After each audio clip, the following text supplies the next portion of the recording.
Salam damai sejahtera dari Allah Tritunggal dimanapun Anda berada.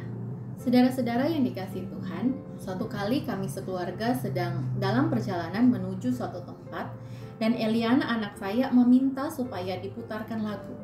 Karena sudah bulan Desember, nuansa Natal ada di mana-mana, maka saya juga memutarkan sebuah lagu Natal. Mendengar lagu itu, ia pun berseru dengan girang, "It's a Christmas song!" menandakan bahwa ia pun bersemangat untuk menyambut Natal. Seketika langsung terbersit dalam pikiran saya untuk bertanya kepada dua anak kami, menurut kalian mengapa kita merayakan Natal? Tentu saja saya bertanya demikian karena saya ingin tahu apa pemahaman mereka tentang Natal.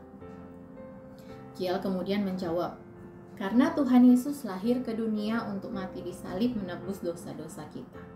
Saya pun langsung menanggapinya, ya betul, kita merayakan Natal karena Tuhan Yesus lahir untuk menyelamatkan kita. Sampai kalian besar nanti, bahkan sampai sudah tua nanti, jangan pernah lupa ya, bahwa kita merayakan Natal karena Tuhan Yesus. Natal itu bukan tentang Santa Claus, pohon Natal, elf, atau happy karena mau liburan dan dapat hadiah. Tetapi Natal itu adalah tentang Yesus. Setelah percakapan singkat kami malam itu, saya pun akhirnya merenungkan kembali. Kalau bagi saya secara pribadi, tentang apakah Natal itu? Tentu saja secara pengetahuan saya tahu Natal itu tentang apa. Tetapi sejauh mana pengetahuan itu berdampak dalam hidup pribadi saya? Dalam masa perenungan itu saya mendapati sebuah video di YouTube. Tertera di situ tanggalnya sudah sejak sekian tahun yang lalu, video yang agak lama, dari Paul Washer, seorang penginjil Amerika Serikat yang saat itu sedang berbicara tentang Natal kepada anak-anak. Judul video itu, What is Christmas About? Yang sangat menarik dari video itu bagi saya, yaitu ketika Washer menyatakan bahwa Natal adalah tentang murka Allah. Mendengar pernyataan tersebut, saya mengercitkan dahi dan bertanya-tanya, apakah hal itu benar? Mungkin saudara-saudara juga akan melakukan hal yang sama jika mendengar kalimat tersebut.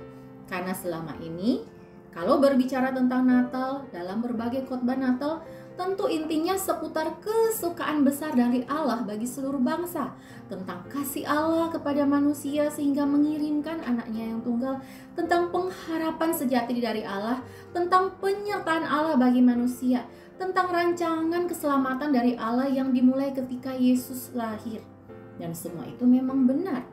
Firman Tuhan menuliskan semua kebenaran itu dalam Injil, terutama dalam kitab Matius dan Lukas yang mencatat tentang peristiwa kelahiran Yesus. Namun, kenapa Washer justru berkata bahwa Natal adalah tentang murka Allah?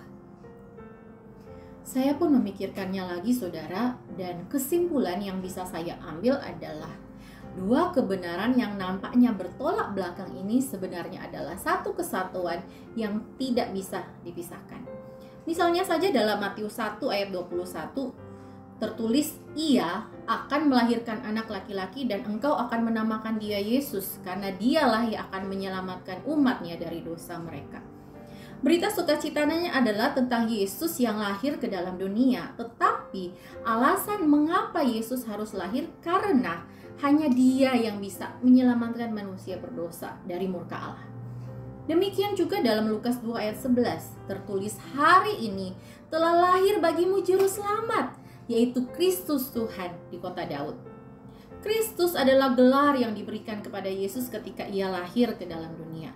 Gelar itu berarti raja yang diurapi untuk menyelamatkan umatnya. Karena hanya dialah satu-satunya juru selamat, supaya manusia bisa dilepaskan dari murka Allah yang menyala-nyala. Meski kebenaran tentang murka Allah jarang dibahas dengan gamblang pada masa Natal, saudara, tetapi kita tetap perlu memahaminya dengan benar, supaya bisa menyelami dengan utuh betapa dalamnya pengharapan dan sukacita yang Allah berikan melalui kelahiran sang anaknya itu. Saudara-saudara, dalam masa Advent tahun ini, meski pandemi belum berakhir, namun karena situasi membaik, maka kita mulai bisa lagi mengadakan berbagai persiapan dan perayaan menyambut Natal. Orang-orang bersemangat situasi menjadi lebih menyenangkan, meskipun tetap dilaksanakan mengikuti protokol kesehatan. Tetapi, janganlah kita akhirnya menjadi lupa lagi dan mengesampingkan kebenaran-kebenaran yang indah dari Natal tersebut. Tidak masalah saudara jika kita hendak menambah kemeriahan dengan berbagai dekorasi dan acara seputar Natal. Namun, hendaklah kita tetap menyediakan waktu dengan sengaja untuk merefleksikan kembali peristiwa Natal dan memberi ruang bagi Tuhan untuk berbicara kepada kita secara pribadi. Supaya momen Natal kali ini pun membuat kita justru dapat menjadi pribadi yang semakin bertumbuh menjadi serupa dengan yang Tuhan inginkan. Selamat menyambut dan merayakan Natal.